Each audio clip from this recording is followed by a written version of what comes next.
I'm Chris from Play Comics, a show where we look at video games based on comic properties and how well they stick to that source material, a part of the Gonna Geek Network, just like the show you're checking out now. Shows on the network are individually owned, and opinions expressed may not reflect others. Find other astonishingly geeky shows at GonnaGeekNetwork.com.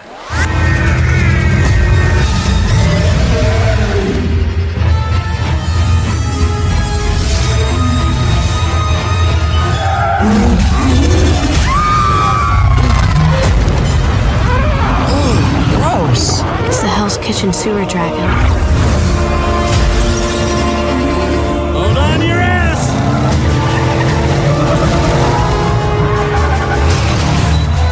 TV Spangler, you stay inside this car. I have a ghost to bust. All right, that was cool. Gary, come on. No, I know, I'm sorry. It's just the way she said it. It sounded cool. Get back in here! I can't hear you over the nuclear accelerator!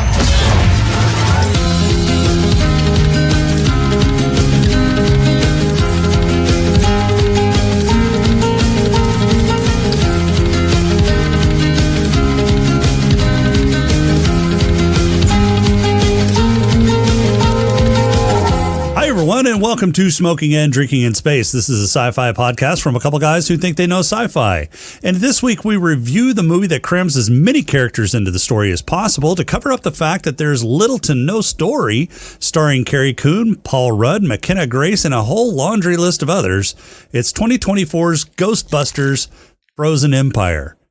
But first, he's not the keymaster, nor is he the gatekeeper, but he's the master of moving a flame from lighter to candle. It's Rob. How you doing, Rob? I'm doing pretty good. God It's damn been it. a while. God damn it. I remembered after the last one, I was like, oh man. Yeah, you forgot to cram your face full of I did. pastry. I took care of it today. Today it is just a regular old Rice Krispie treat. I am fresh out of fudge rounds. I did have Swiss rolls, but those are a little messy. Oh, Swiss rolls are the best, though. Yeah, but I didn't want to get smudges on my laptop. Whatever. Yeah. So you wouldn't notice. Well, yeah, it'd be chocolate as opposed to white. Uh, Yeah. Oh, I'm cramming the last bit in my mouth. oh, my God. Yeah. Nobody wants to hear you chew. I don't know. SP doesn't seem to be complaining. Well, that's because SP can't complain. It's true. It was true. Oh, SP left. Yeah, I'm sad he now. seems to be. Yeah, he seems to be having some mic issues. Yeah, well, So hopefully he comes back. maybe All right, so you got any news for us? that is what I'm supposed to have, right?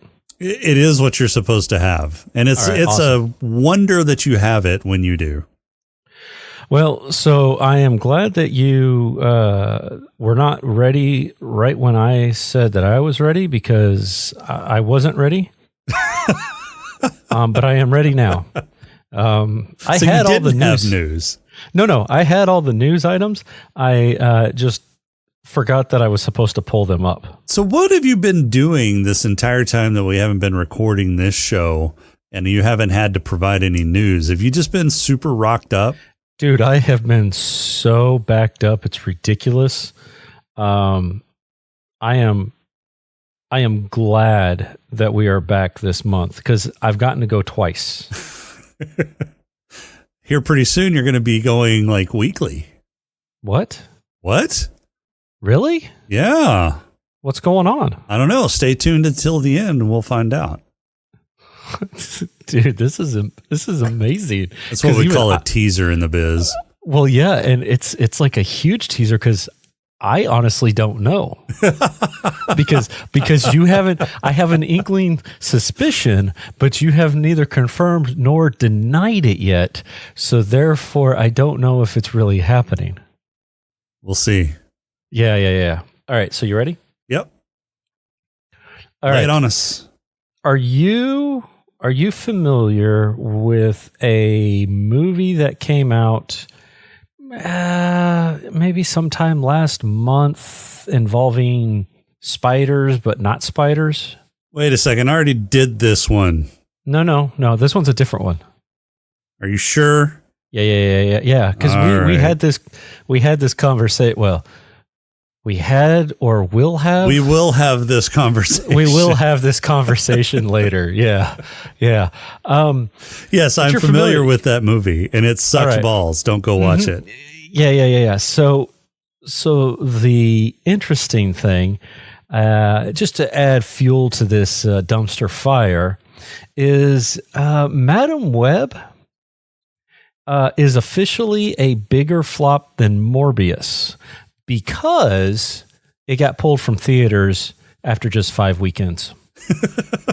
How many weekends did Morbius go? I don't know. Let's see. Let's see if this thing actually told. I didn't see a specific date on here. So now, wait a minute. Morbius was re-released. Holy shit! It's SP. Crap! He's back. I know. I'm here. He finally got his mic working. I did. It's the Rodecaster Pro 2. It's the gift that keeps on giving. Oh, nice. Talking about tech issues. So this will be another email to Rode. But Morbius was actually re-released in theaters. Yes, but why? Looking because they were trying to bank on the fact that it was getting bad publicity. So they figured if they got bad publicity, people were talking about the fact that it sucked so bad. So they re-released it later on, hoping that people would want to go see it because it sucks so bad. Because people like to watch a train wreck? Right. But so Madam Web is a bigger train wreck than Morbius was in that Madam Web wrapped up its theatrical run with only 43 million in North America before it got pulled. As a barometer for you, Morbius in 2022 made 30 million more than that, so 73 million before it was pulled in North America. Pulled the first time or second time? First time. We're just going based off first time. I didn't see what the re-release is. I doubt they're going to re-release Madam Web. Yeah. So Morbius made almost twice as much money as Madam Web? Yes, Madam Web made 43 million, which was 30 million less than Morbius in the domestic box office. So 75% more than Madam Web. Yep. Was it 25% better than Madam Web? I didn't enjoy it. I haven't seen it. Because it's against my nature to watch shit shows. So that's not true. We're going to be watching some crap coming up soon. I know, but it's still against my nature. In fact, when you get done listening to this show, if you haven't already, you can go check out. Well, that's assuming that this is actually going to come out on Friday. You can check out Static. It'll come out sometime on Friday. Yeah, Static released Fantastic Four 2015, which that was a shit show. That was a shit show. Yeah. And I know that it will release on Friday because I have completed my editing and uploaded it and scheduled it. Now, so wait a minute. I can fix that. I know you could. Wait a minute. So the budget for these films both was about 80 million, and the box office for both was over 80 million. So technically, they were successes. No, because the production numbers that you're seeing doesn't include marketing. So basically, a movie. I know, but none of them do. Yeah, but basically, you figure a movie has to make about, especially for movies with this low of production budgets, they have to at least double their money before they start getting into the black. Well, Morbius did then. It got more than double its budget. Because of the re-release? Yeah, well, it doesn't matter. It made over $160 million. It's over double its budget. So bingo, it's in the black. Madam Web, not so much, but hey, don't worry, they might re-release it. Yeah, I guess it did go more than twice. Yeah, just barely. It made just right at twice its budget. Yeah. So I mean, I guess technically it stayed even. It didn't lose money, but it didn't really make any money. It's true. It kept the crews paid. Yeah. Yeah. It still sucked up balls, so I don't think they're going to make another one, but Hey, listen, we reviewed it on Legends of S.H.I.E.L.D. That's the last time I'm ever going to watch that movie. So not watching Morbius ever again. And thanks to you guys, I'm not ever watching Madam Web. yeah, because Madam Web sucks. Because we watch shit so you don't have to. That's right. Exactly. It's our motto. Wait, we should at least we on should your probably show. fix that. Yeah, we should fix that and say we watch shit so SP doesn't have to. Yeah, I would appreciate that. Yeah, thank you very much. Or we could change it to we watch shit so you don't have to, except for SP, he still has to. I like that better. It's bad. That's a good one. It's a terrible idea. Especially when he gives us crappy especially wines, when and he then we puts have to- crap on the list. like Slipstream. Hey, it had a great cast. It did. How can you mess that movie up? I think we found out why. And the last thing I put on the list is actually really good. It's just a lot. What was it? Fringe? Yeah. Oh my God, yeah. Which We're not doing 5 years worth of Fringe. Yeah, but I hear he is going to come in for that one next year. Is he? Yeah. If you guys do it, I'll do it. We told him we had save it, Jason. If we Save do that it. sound clip. Yeah, No, we'll do it. We'll pull him in. We'll do it. It's only 25 more than what we did last Well, summer. I mean, that's the running thing, though. If SP puts it on the list, he has to do it. Mm-hmm. Yeah. Because of the things that he's put on the list. I've already seen Fringe. I enjoyed it, and I have no problems podcasting on it. So no big deal. I enjoyed it as well. So the only person that hasn't seen it is Jason. I have not seen it. Well, I take that back. I think I've seen the first 2 or 3 episodes. Did you see X-Files? Oh, yeah. I watched the X-Files. Did you enjoy X-Files? Yeah. All right. Well, I mean, I don't see why you wouldn't enjoy Fringe knowing what else you enjoy, although you did like Metropolis. So I don't know. That's a strike against him. Metropolis is a good movie. You keep in both saying content that. and historical relevance. You keep Hey, saying listen, that, I but nobody believes you. Yeah, I have to go with your co-host there. I'm taking their advice, and they watch the stuff so I don't have to. Oh, you should check out Metropolis. Do you like to read, SP? Yes, it is a silent movie. Let me rephrase that. Do you like to read your movies? No, I do not. Then don't watch it because you have to read your movie. Yeah, the stuff that's been closed captioning with, like even on the Marvel stuff, right on Disney Plus with Maya, I appreciate what they did there. I did not enjoy reading the dialogue. Right.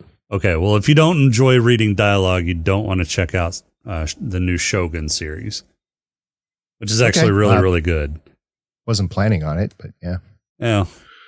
Your loss. It's a pretty good envision or pretty good series based upon the book. So yeah. Is that on Apple TV Plus? No, it's on Hulu. Hulu? Okay.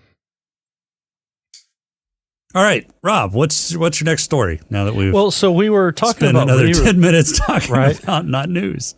Yeah. So we were talking about re-releases. And I've got some good news for you guys. You are going to be busy on May 3rd. That's right, May 3rd. One day before May the 4th, be with you. And you're going to be watching Star Wars Episode 1, The Phantom Menace. No, I'm not. Yeah, because the I'm not. 25th, it's getting a 25th anniversary re-release by Disney on May the 3rd. From what I understand, good for them. I'm not watching it. Oh, but there's going to be another like 80 minutes worth of never before seen stuff that George Lucas just redid. Don't care. Oh, you Is sure? it all in the pod race? Yeah, probably. It's pod race in real time. They're adding 80 minutes to that movie? No, I just put that in there to get a reaction out of you. Oh. It worked. Yeah. My job here is done. You want to move on? I don't care. I'm not watching that movie. So those that do question. get to go watch the theatrical release or the re-release, they're going to get a first look at the Acolyte that day. Yeah. So whatever that means. First episode, who knows? Yeah. Eh. I'm not interested in the dark side. Well, sorry. I know a lot of people are jazzed for it. I really do. It just does not grab me. It's like, this might be the Star Wars that's not for me. Of course, I'm the guy that likes episode 1 and does not like Empire Strikes Back. So, Okay. You're You're entitled to your opinion, no matter how wrong it is. Were you banged around a lot when you were a kid? Like you fell off the monkey bars a lot onto your head and no, I just grew up in Minnesota and froze to death a few times. Oh, okay. That explains things. Okay. Gotcha. Yeah. Came back to life and, I just come out a different person. It's like Steve Rogers. Kind of like Taco. what's the movie that they redid? Flatliners. Yeah. So you were haunted by listening to Rob all the time. Yeah. Well, all of us are. Rob, what's your third news story? So this is, I've actually, because it's been so long, Jason, I have 4 today. What? Mm-hmm. Yeah, Impossible. No, totally possible. How long was your bathroom trip? Like Jason said earlier, it has been a long time. I've been rocked up, so I had extra time. Stuff I didn't need to know. Okay. Well, if you wouldn't have Rodecaster Pro 2 issues, you would have heard this stuff ahead of time. But yeah, you did. We can blame Rode on this. Yeah. Yes. Okay. I'm fine with that. Hashtag blame Rode. Yeah. Okay. All right. So this one is, I think it's been almost a month, but I think last time I talked about the fact that Voyager 1 was sending goop back to Earth. So it might have been correct. dead. Yep. Yeah. Good news. It was not sending goop. What it was actually sending was readouts of the memory. Readouts of the memory. Yeah. So it did a memory dump? It did a memory dump. So while they're still not getting, useful, I'm going to say quote unquote useful data like ones and zeros like they were used to seeing. It is an excellent development, according to Joe Westlake, the director of NASA's Heliophysics Division. It's an excellent development because now at least the memory dumps happen when, it gets a blue screen.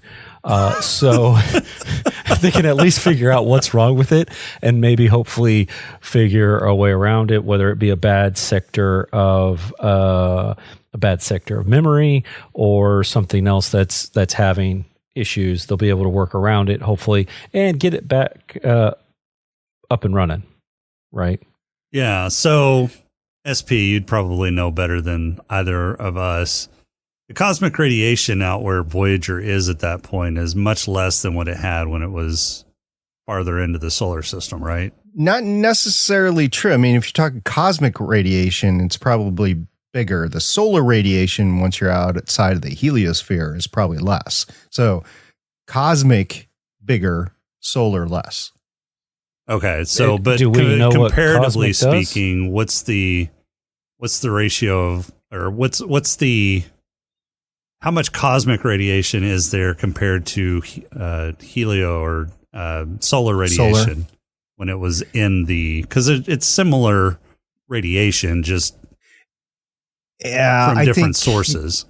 Yeah, you're getting more of the high energy stuff outside, but the high energy stuff can penetrate just about anywhere, which is one of the reasons why we have those deep telescopes in the rock in like caves in northern Minnesota and Dakota mines.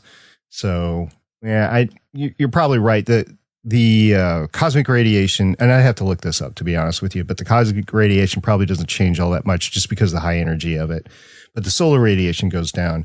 And guys, it was launched in 1977. It's 47 years old. When you guys get to be 47 years old, maybe you will start dumping your memory out into the sphere. Yeah, I am. Maybe. You know, their motto though has been 50 years or bust. So they're getting close.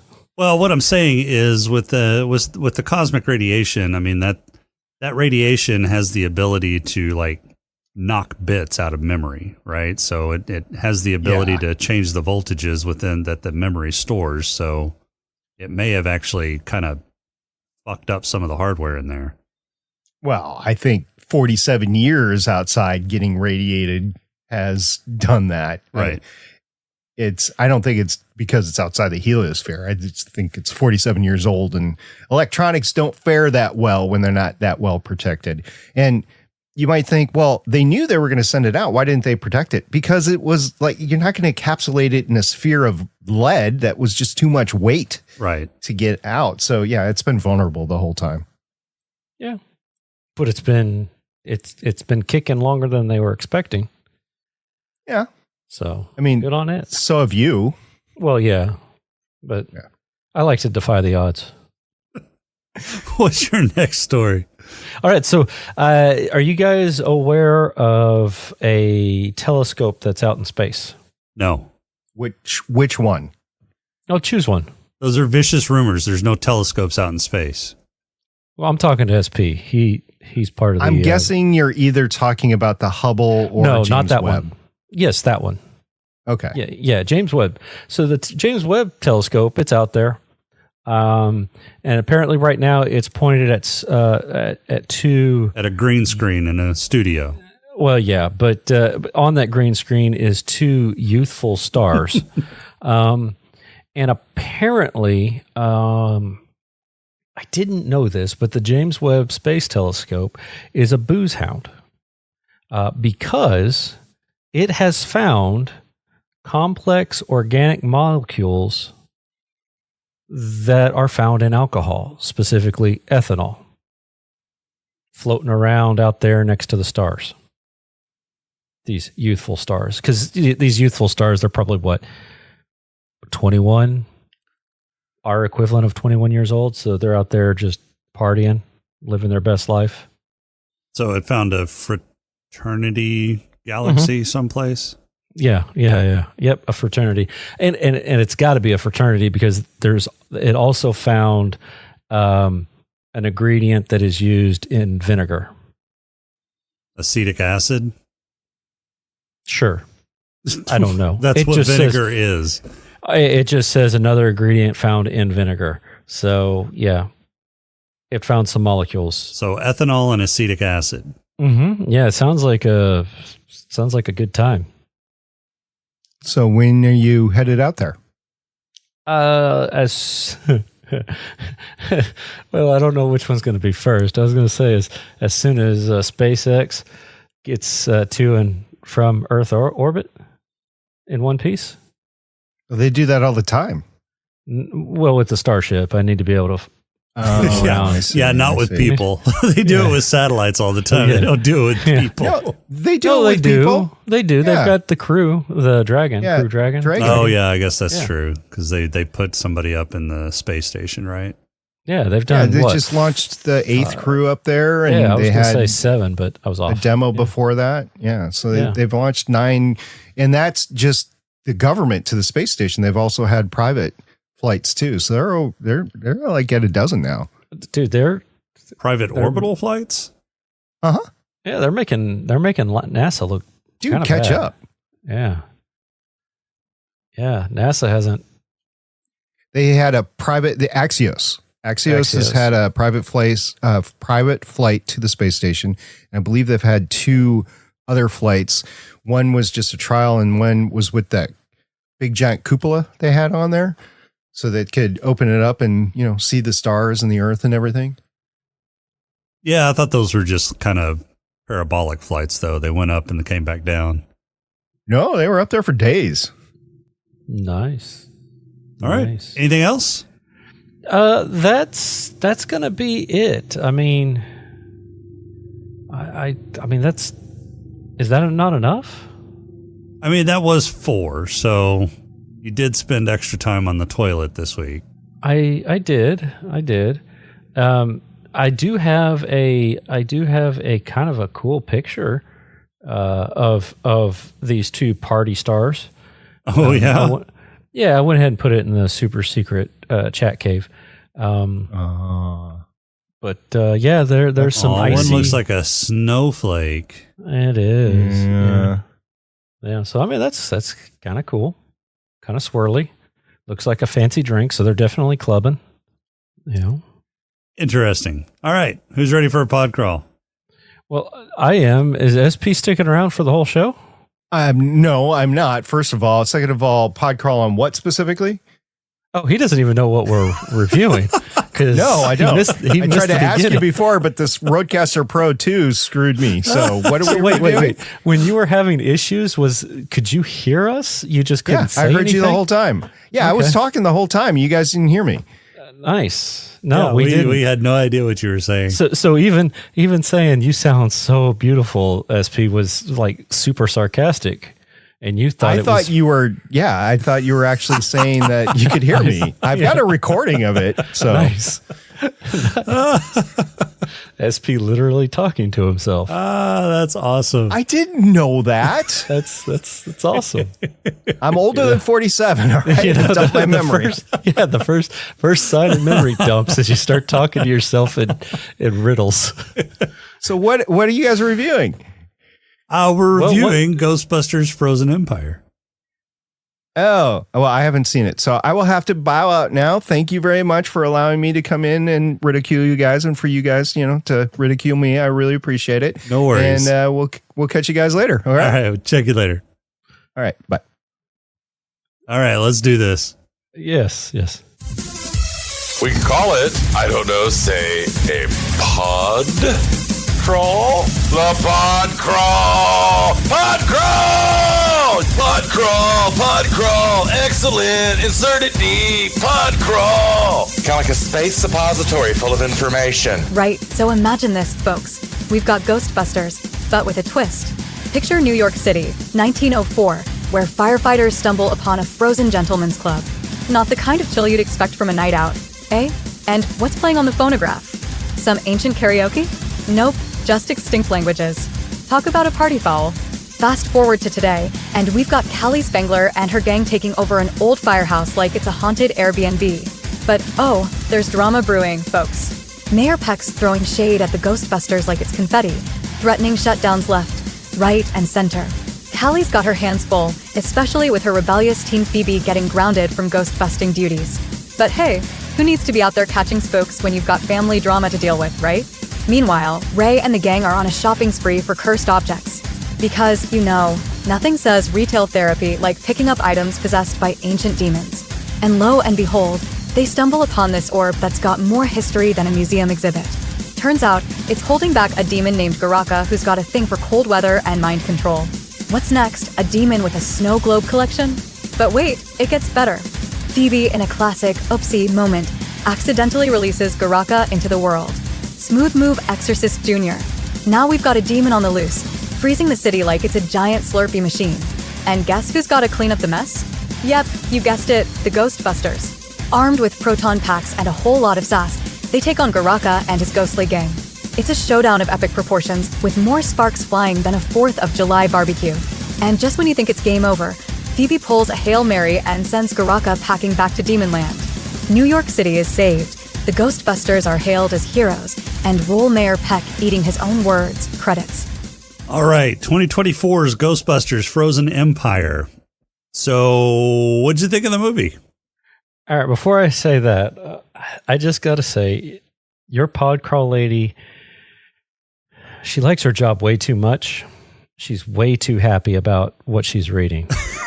I don't know what to tell you. She's just, she's really Very into her enthusiastic. job. She is. And I've said this before, but you guys haven't heard it. And I still think it's a little freaky. It's a little freaky. Freaky how? She's just enthusiastic about what she does. Yeah. Yeah, it's like she's saying it with a smile on her face, and everything is like fresh and new to her. You'll never guess. Lo and behold, this happened. It really sucked. Oh, wow. I liked the movie. You liked it? Yeah. Yeah. I mean, it's probably, I would put it third. Put it third. Okay. I would put it third. So I liked the first one. Yeah. Right. First one's definitely the best. First one was good. I liked the third one. This Ghostbusters, whatever, the first. Afterlife. Thank you. I liked that one next. I liked this one. And then Ghostbusters 2, Ghostbusters 2 to me was, the whole like painting coming to life and goo, and then the baby thing, and then the curator who was like creepy as hell. That one has always been my weakest one, and it's still, I think it's weaker than this one. This one had some problems, yes, but overall it was I enjoyed it. I thought it was all right. It wasn't like terrible. Okay. I wasn't as keen on this one as you were. Okay. And there were a couple of reasons. First, it took itself way too seriously. So the first three Ghostbusters movies were more comedic than dramatic, right? Yeah. This one was definitely more dramatic than comedic. It had a few light, funny moments, but the rest of it was very, very serious and dour and dark. And yeah, it just wasn't nearly as fun as the first three movies. It did have a more somber tone than lighthearted tone. I will give you that. Yeah. And the second reason that I didn't like this movie nearly as much as the others is they packed way too many fucking people into this movie. So they tried to cram everybody from the first movie or Afterlife, plus all of the surviving Ghostbusters. So everybody but Harold Ramis. Right. It just didn't work. There were too many people in too little movie. So you get fleeting glimpses of several different characters, and they didn't make any meaningful impact to the story. They were just kind of there because, hey, look, remember this person from the other movie? And it didn't work. Right. So I will agree on that when it comes to the kids. I didn't see a need for black chick or Asian kid. Black chick or Asian. I don't know. I don't remember their names. Have names. You know what? It's on Wikipedia, holder of all knowledge. Yes, but me looking that up and coming down here and going, well, I didn't like Celeste O'Connor. Well, that's the actress's name. So you didn't like Logan Lucky or Kim. Podcast. You Correct. forgot Podcast's name? He's got a single fucking word as his name. Yeah, that's how much I remembered of that last show. Hell, I couldn't even remember when I got out of the movie theater what Phoebe's name was. So don't hold it against me. So, yeah, but not only do we have all of the people from Afterlife, which includes Paul Rudd, Carrie Coon, Finn Wolford, Grace McKenna. That's four right there. I'm good with that group because those are the new Ghostbusters. Right, sure. I'm okay They with should that. definitely be in this movie. Right. Celeste O'Connor was the fifth one. Logan Kim was the sixth one. Don't care. I mean, yeah, they could have been dropped from this movie because honestly, they didn't really contribute that much to the story. Correct. Podcast was there as kind of this, one or two liner comic relief who was Ray's kind of sidekick there for a sec. But that's really all he did. And then Celeste was there just because, I guess Finn Wolford needed to see his girlfriend. I mean, it's oddly funny that, she came all the way from Oklahoma for an internship and just happened to be a Ghostbusters internship in the same city where he moved. Yeah. And he had no idea. Yeah. And he had no idea. Right. So yeah, So we have the original 6 from Afterlife. And then we have the 4 Ghostbusters from the first movie. So Bill Murray, Dan Aykroyd, Ernie Hudson, and Annie Potts. Right. And we have William Atherton, who played Walter Peck, which was the environmental agency guy. He is now mayor of New York. Right. And we have a whole bunch of new people. So we have Kumail Nanjiani, who plays the fire master. Like, we needed that fucking character. He was in there for like 10 minutes total in the movie. He moved a little bit of fire and made a fireball. And that was about his contribution. We have Patton Oswalt as this kind of doctor that works at a library. He's a historian. Yeah, occult historian, apparently. We have this new character that befriends Grace McKenna character. I can actually see keeping this one because she was kind of the antagonist that brought in the big antagonist, right? Which one are we talking about? James Acat, the doctor guy? No, Emily Allen Lynn. Oh, the ghost. Yeah, the ghost. She's gone. Well, she's gone now. Right.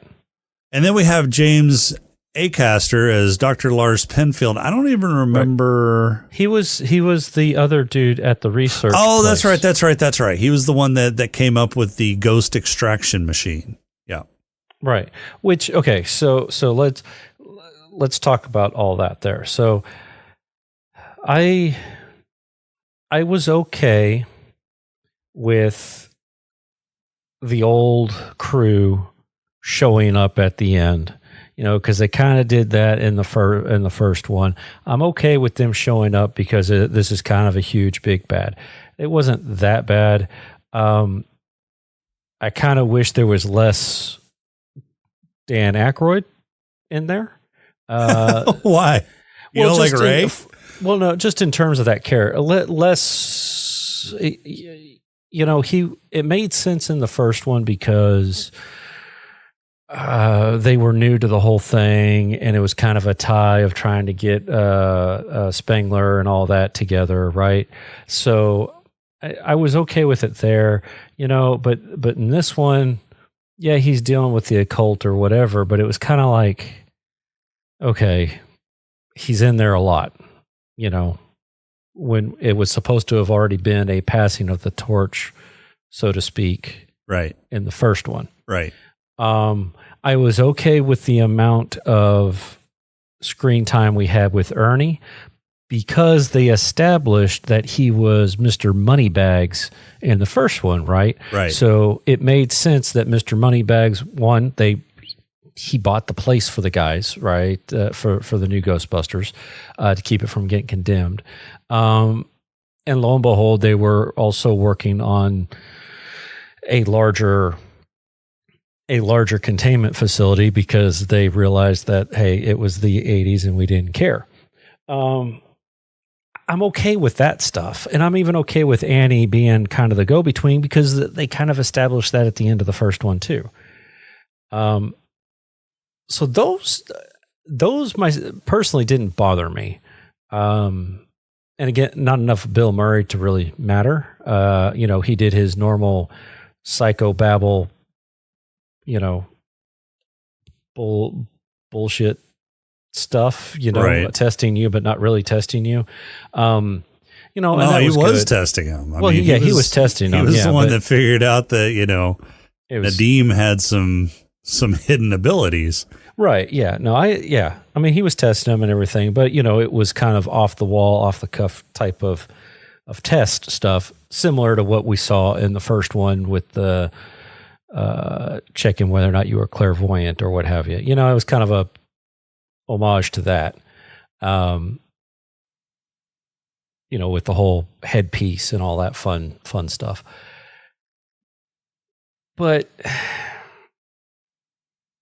I can see where it's heavy, and there were some that didn't need to be there. The two kids didn't need to be there.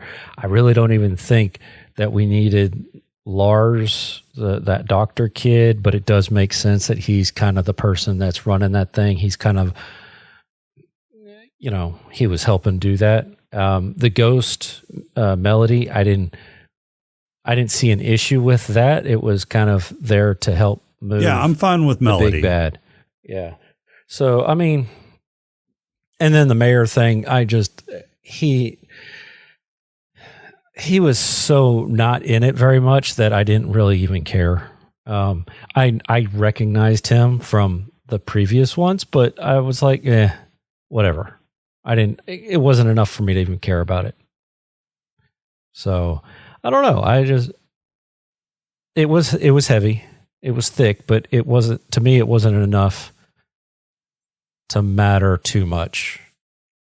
But I do agree about the tone, thinking back on it, that the tone wasn't the same. It wasn't even the same as what the first one was. The first one had some kind of serious things going with it. Afterlife had some serious things going with it, with the whole dealing with dead dad, and that kind of stuff.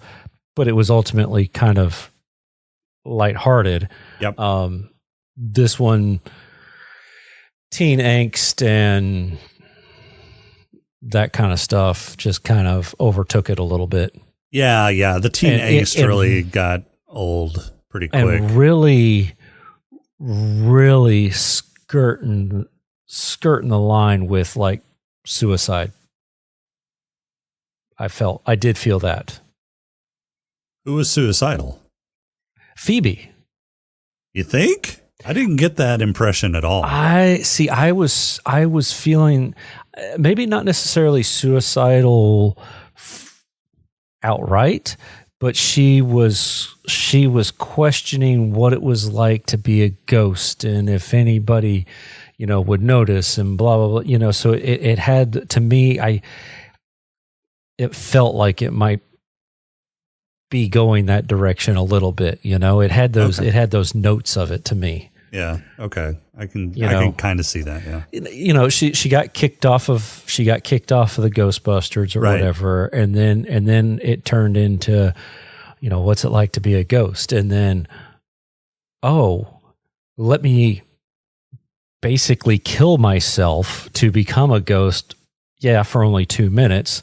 But let's basically kill myself to become a ghost, right? She wasn't killing herself to become a ghost. She was killing herself so that she could be on the same dimension as her new friend. Right. Yeah. But it's basically the implications are still there. Well, but I mean, the whole fact that she set a timer for 2 minutes so that she would come back indicates that she wasn't suicidal. No, but it kind of felt that way. Not necessarily, I didn't think, oh no, she's going to kill herself type of deal. But it was like depression and doom and gloom coming from her, Right.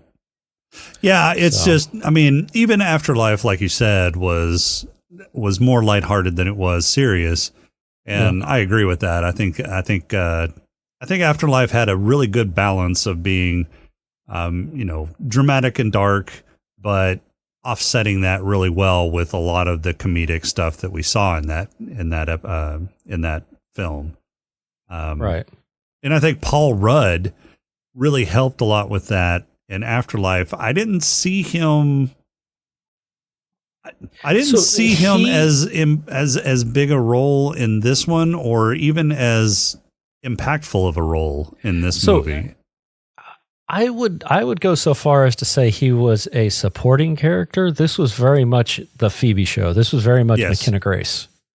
Yeah, it really was. I mean, and even her mom wasn't in this movie very much. No. I find those of Finn and Carrie and Paul were the supporting characters to McKenna in this one. Whereas in the first one, it was more of an ensemble. It felt more of an ensemble. It really split the time between Carrie Coon's character Callie, Trevor, and Phoebe in that movie. Right. Yeah. Yeah. So this one, it was really all about Phoebe, with a little sprinkling of others in there. Now, if they are to do a third one, I would hope that the old crew is gone. Not gone like dead, but gone as in Retired. Retired, very little screen time, or at the very least a mention, a nod, whatever. And it is focusing solely on the 4 that we got. The new regime. They've basically been given keys to the city.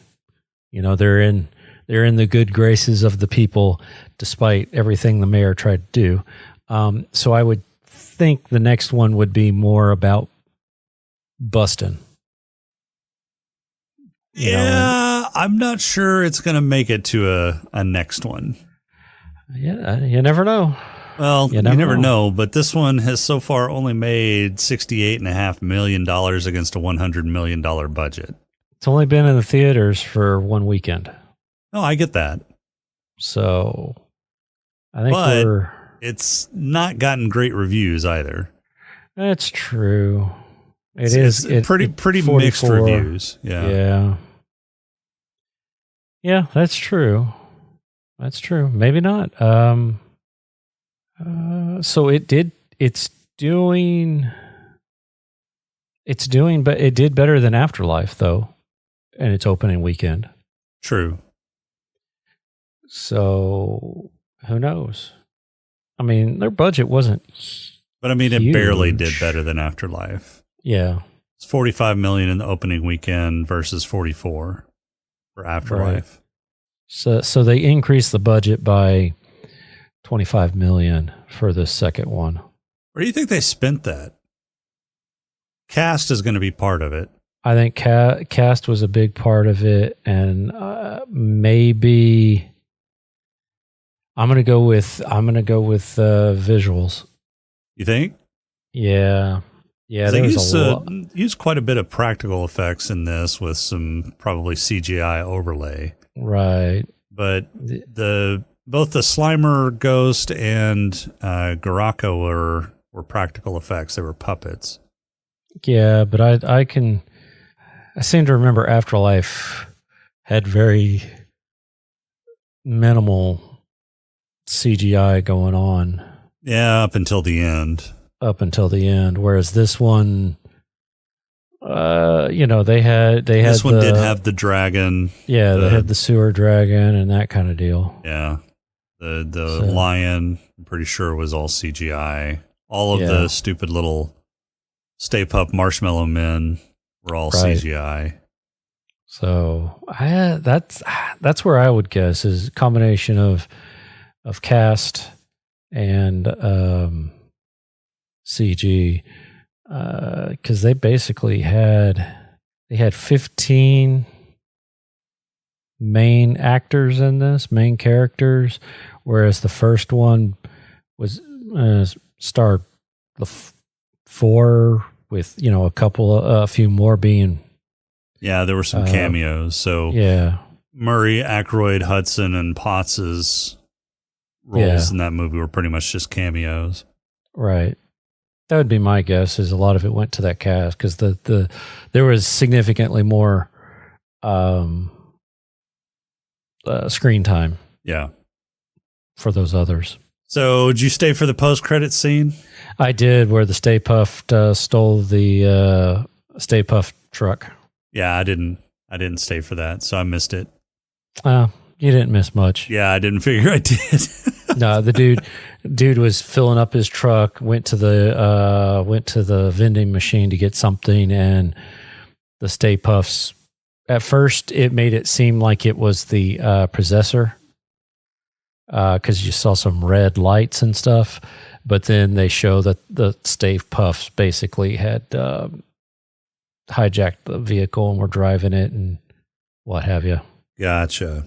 Yeah. So Do you think post credit scenes are played out yet? Yes and no. I'm pretty done with them. Yes and no. So this one wasn't a post credits. It was a mid. I'm good with mid credit scenes. You know, show the main cast or what have you, and then give me a quick little teaser. But I think it's got to matter. You know, it needs to. It needs to be like MCU credit scenes. You know, where it. But even the MCU post credit scenes suck now. Well, yes. Now I'm talking like previous ones where it was setting you up for the next one. You know, I kind of like that. Hell, I'd be good with even some blooper scenes or something. You know, yeah. You know, that would be kind of interesting, is to see a few blooper scenes or something. But yeah, I'm not butthurt when there's not a post credit. You know, it's a lot of times I just don't care and I get up and leave. Yeah, I do check my. I'll typically search online, because by the time I've watched, you know, by the time I go to watch it, it's already been out and about. So, you know, I'll know whether or not there was a post credit scene. Yeah, and then I'll go watch, you know, and I'll stick around for it and then leave. Yeah, but all right, yeah. Final thoughts, man. We're going quick on this one, huh? I mean, we've been at it for a while. Well, no, we've been recording for 54 minutes, but like 10 of that was you prepping. That was not 10 minutes worth of prep. And then us waiting around for SP to show up. No, I got no final thoughts. I mean, I thought it was good. It's worth seeing. Right. I mean, it's. Yeah. I mean, you could go see it. Yeah. I mean, if you miss it, it's no real huge deal, but it's right. Wait for it to come out if you want. You don't necessarily have to go see it in the theaters, but I would at least watch it. It's kind of good. It's not terrible. It's not terrible. It's not bad. Nah. It was a date night movie, and the wife enjoyed it. And I did too, for the most part. You know, they just had a few of those, like the cameos and that kind of stuff, or the old ones. You know, I was kind of like, I was a little burned out on that.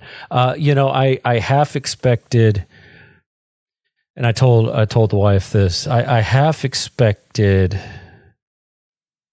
when the tank blew up that we would get cameos of previous ghosts that had been busted. You know what I mean? Yeah. Well, we did get a cameo of a previous ghost that had been busted. We got the library ghost. Well, yes. Well, that I don't think that one ever got captured. Yeah. The library ghost got captured during their monologue, or during the montage in the first one. Oh, okay. Yeah, but even then, I kind of expected, you know, maybe see the Ghostbusters 2 dude, the Craven the Terrible or whatever. Maybe not necessarily the big bads, or the big bad from the first one, that god. You know, but I kind of figured we get some of the low level ghostesses. You know, but that was it. All right. Well, you got a haiku for us this week? I always do. You don't always do. I have always had a haiku. I don't believe it. Ever since I started doing it. I don't believe it. I have proof. They are all written down in a document. I'm going to need to see that proof. Okay. It's on the OneDrive. This one is titled Meatsickles. Cold New York summer. Horny ghost creates havoc. Busting feels so good. You're gross. All I right. mean, you could go two ways with that last line. I Man. know. It's I know. it's a double entendre, almost a triple entendre, but yeah. You got any awards? Yes, I do. All right. Who's got your black lung? I'm giving it to Melody because she got burned in a fire and was always on fire. Well, even as a and ghost. the implication was that she set the fire, right? Right. She It was is a because fire she had bug. because she had the matches on her. Yeah. So Melody's going to Or- get mine too. Or she did something with the matches and ended up lit a candle or something and Right. it caught on fire. Yeah. Yeah. Melody's getting mine too. What about your Headlush? So the head lush is going to go to Vinkman and his electrical panel scotch. Yeah. Yep. That's who's getting mine too. Yeah, decades old electrical panel scotch. Well, I mean, it's alcohol, so Right. it was No, in I know, a but dark place. It shouldn't have but been too awful. it had been there for a while. So, yeah. All right. What about your player? I didn't have anything right out, but the more I think about it, I'm going to give this one to Melody for more or less playing Phoebe, even though she didn't want to, right? But I mean, she got Phoebe to do what Horny Man Garaka wanted her to do, right? So I'm giving it to her. All right. So mine's going to go to Trevor.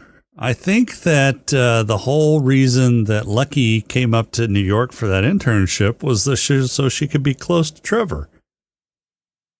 Yeah. Yeah. Nothing happened. Yeah, nothing happened. Of course, she didn't even tell him that she was there. Right. Purple Hippo. Phoebe. Turning Phoebe? into a ghost and then getting possessed. Okay. Yeah, that's a good one. Yeah. I'm going to give mine to Melody because she was trapped as a ghost for who knows how long and then finally transitioned over. So. Okay. All right. Fair enough. Well, I guess now's the time where we pick a random. Oh, wait, no, we don't. No, do that this anymore. this is the major market tease. Oh yeah, I teased you towards the beginning of the show, huh? You don't even remember teasing me. That's how. Oh, I remember teasing you. I always remember teasing you. Okay, good. All right. All right. So I think I have a sneaking suspicion, but what's your suspicion? My suspicion is you are breaking down, and we're going to be covering Fallout. We are. So we are going to be covering the new sci-fi series that's going to be coming out in April. So it comes out April the 11th. I have no idea when we're going to fit this into our schedules, but we'll figure out some way to fit this into our schedules. So we will be covering the new sci-fi series that's coming out on Amazon called Fallout. So this is based upon the Fallout video game series, which is a favorite of mine since the 90s. Right, and, retro sci-fi almost. Yeah. So it's retro futuristic science fiction, Mm-hmm. and it is. I love the setting. I love the mythology. The previews and trailers that I've seen for the show look absolutely incredible. They seem to capture the feel of the Fallout universe just spot on. So I'm super excited about this series. I very, very much hope that it doesn't disappoint. It's got Walter Goggins in it. He's excellent. It's got several other excellent actors in it. So super excited about this, and we will be covering it during its run on Amazon. I don't know when. It looks like we're doing double headers. Yeah. We'll figure it out. Yeah. We be full. But hey, that's okay because this is your show, which means I have very little prep that I have to do. I just have to take a lot of dumps. Yep. There you go. So that'll work. The only prep you have to do is watch the show. And take a lot of dumps. And take dumps. Mm-hmm. And write haikus. Those sometimes just write themselves. Sometimes. Sometimes? Not all the time, though. And by write themselves, do you mean Chat GPT spits them out? No, I have. Oh, you've just given me an. Oh, no, you can't use Chat GPT for your haikus. It's I wonder 17 fucking syllables. I know. I wonder what it would come up with, though. I might just do it on one of these just to see what it comes up with. Oh, there's no telling. I know, right? But every one of them I've done. I'm even proud of my Quiet Place haiku. That one was pretty good. Yeah, I mean, like I said, sometimes they write themselves. All right, well, that's got it for this episode. Our intro and outro music is Welcome Home by Cambo. Podcrawl music is Snack Mix by Machette. If you like the show, please rate and review us on iTunes. You can leave us feedback on our Discord channel at smokinganddrinkinginspace.com/Discord, or you can email us at smokinganddrinkinginspace@outlook.com. If you'd like to throw a few nickels our way, you can become a Patreon supporter by going to smokinganddrinkinginspace.com/Patreon. For this week or this episode or however we're measuring time at this point, I'm Jason. And I'm horny. And we'll talk to you next time.